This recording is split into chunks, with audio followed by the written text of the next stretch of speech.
नमस्ते। कभी कभी होता है ना, हम किसी बहुत बड़ी मदद का इंतजार करते रह जाते हैं और बाद में पता चलता है कि अरे, मदद तो आई थी, बस किसी और शक्ल में, और चली भी गई। आज हम एक ऐसी ही बहुत पावरफुल कहानी में उतरेंगे जो ठीक इसी चीज के बारे में है कि कैसे मदद को पहचानना बहुत जरूरी है, फिर चाहे वो किसी भी रूप में हमारे सामने क्यों ना आए। जरा सोचिए, कोई ऐसा मौका जो पूरी जिंदगी बदल सकता है, वो दरवाजे पर दस्तक दे रहा है, लेकिन दरवाजा खोला ही नहीं जा रहा। क्यों? क्योंकि इंतजार तो किसी ढोल नगाड़े का था। हमारी आज की कहानी का जो निचोड़ है ना, वो इसी उलझन में छिपा है। तो चलिए कहानी शुरू करते हैं। कहानी है एक छोटे से दूर दराज के गांव की, और यहाँ हम मिलते हैं कहानी के मेन कैरेक्टर से, एक ऐसी बुजुर्ग महिला जिनका विश्वास उतना ही गहरा था जितना उनके गांव के पास बहने वाली नदी। मतलब उनका तो पूरा जीवन ही एक प्रार्थना की तरह था। हर सुबह जब सूरज उगता, हर शाम जब दिन ढलता, उनके लिए ये सब भगवान की मौजूदगी का सबूत था। उनकी भक्ति, आप कह सकते हैं, जिंदगी का कोई हिस्सा नहीं थी, बल्कि वही उनकी पूरी की पूरी जिंदगी थी। लेकिन फिर इस शांत जिंदगी में एक जबरदस्त उथल-पुथल हुई। एक बाढ़ आई, ऐसी बाढ़ जो किस्मत की तरह ही बेरहम थी, और वो पूरे गांव पर कहर बनकर टूट पड़ी। अपने साथ लाई सिर्फ तबाही और हर तरफ भगदड़। एक तरफ जहां सारे गांव वाले अपनी जान बचाने के लिए भाग रहे थे, वो अपनी जगह पर टस से मस नहीं हुई। उनके दिल में शक की जरा भी गुंजाइश नहीं थी। उनका मानना था कि जिस भगवान को उन्होंने अपनी पूरी जिंदगी दे दी, वो उन्हें इस मुश्किल में भला अकेला कैसे छोड़ सकता है। वो तो बस एक चमत्कार का इंतजार कर रही थीं। और कमाल की बात यह है कि मदद आई भी। लेकिन क्या हो अगर मदद वैसी न दिखे जैसी उम्मीद की गई थी? क्या हो अगर वो विश्वास की ऐसी परीक्षा ले जिसके बारे में कभी सोचा भी न गया हो? सबसे पहले एक छोटी सी नाव आई। उसे चलाने वाले लहरों से लड़ रहे थे। उन्होंने जोर से आवाज लगाई, आ जाइए नाव पर। फिर पानी और बढ़ गया।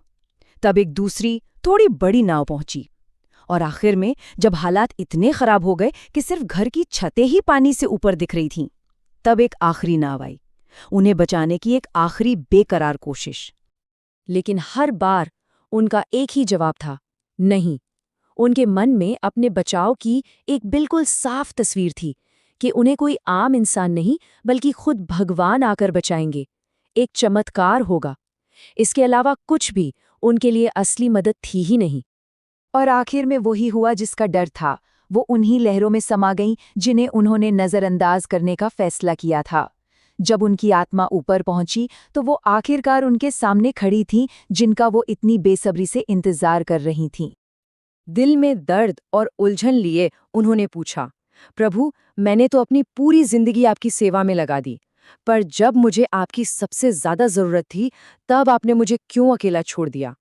ये सिर्फ एक सवाल नहीं था, ये एक तरह का इल्जाम था जो एक गहरे धोखे के एहसास से निकला था। और तब वो जवाब आया जिसने सब कुछ साफ कर दिया। भगवान ने कहा, मैंने तो मदद भेजी थी, एक नहीं, दो नहीं, बल्कि 3-3 बार तुम्हारे लिए नाव भेजी थी, लेकिन तुमने तुमने उसे मेरी मदद समझा ही नहीं। तो देखिए, ये कहानी सिर्फ उस बुजुर्ग महिला और बाढ़ की नहीं है, कहीं ना कहीं ये हम सब की कहानी है। तो सवाल ये है कि उनकी उस दुखद भूल से हम अपनी जिंदगी के लिए क्या सबक सीख सकते हैं। तो सबसे पहला और सबसे साफ सबक तो यही है कि मदद हमेशा ढोल नगाड़ों के साथ नहीं आती। कई बार वो किसी दोस्त की सलाह में छिपी होती है, या किसी अनजान की छोटी सी पेशकश में। हमारा जो घमंड है ना, वो हमें किसी चमत्कार का इंतजार करवाता है, जबकि विनम्रता, वो हमें उस हाथ को थामने की हिम्मत देती है जो पहले से ही हमारी तरफ बढ़ा हुआ है। और हाँ, दूसरा सबक है वक्त का। समय वो अकेली ऐसी दौलत है जो एक बार हाथ से निकल जाए तो फिर कभी वापस नहीं आती। सोचिए, इतिहास के बड़े से बड़े लोग, सबसे ताकतवर राजा महाराजा भी वक्त की इस रफ्तार को नहीं रोक सके। घमंड और विनम्रता में फर्क बिल्कुल साफ है। घमंड एक ऐसी दीवार है जो हमें सबसे अलग कर देती है। वो कान में आकर कहता है, अरे तुम सबसे बेहतर हो, इंतजार करो, कोई चमत्कार होगा। वहीं दूसरी तरफ विनम्रता एक पुल की तरह है। वो हमें रोजमर्रा की जिंदगी में छिपी हुई मदद को पहचानने और उसे अपनाने की ताकत देती है, और हमें आगे बढ़ने में मदद करती है। और बस इसी एक सवाल के साथ आज की बात खत्म करते हैं कि हमारी जिंदगी में इस वक्त कौन सी नावें हैं जो पास से गुजर रही हैं, जबकि हम शायद किसी बड़े चमत्कार का इंतजार कर रहे हैं। जरा ध्यान से देखने की जरूरत है, कहीं ऐसा ना हो कि पानी सिर से ऊपर निकल जाए और मौका हमेशा के लिए हाथ से चला जाए।